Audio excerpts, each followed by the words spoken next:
একদিন মহাদেব শিব বলেছিলেন, এই পৃথিবী ও অন্ন সবই মায়া। এই কথায় আঘাত পেলেন জগজ্জননী পার্বতী, যিনি অন্ন ও পুষ্টির দেবী, অ্যান্নাপূর্ণা দেবী। ক্রুদ্ধ হয়ে তিনি নিজের শক্তি গুটিয়ে নিলেন। মুহূর্তেই পৃথিবীতে নেমে এলো ভয়ঙ্কর দুর্ভিক্ষ।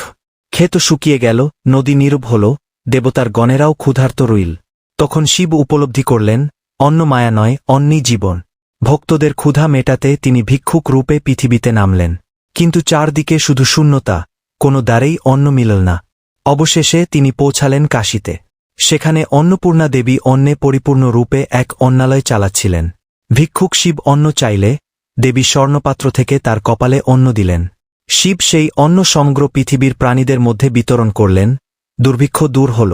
যেখানে দেবী নিজ হাতে শিবকে অন্ন দান করেছিলেন, সেই স্থানেই আজ কাশীতে কাশী বিশ্বনাথ টেম্পলের পাশে বিরাজমান অন্নপূর্ণা দেবী মন্দির, যেখানে দেবী আজও দানমুদ্রায় অন্নদাত্রী। ভক্তিভরে লিখুন, জয় মা অন্নপূর্ণা।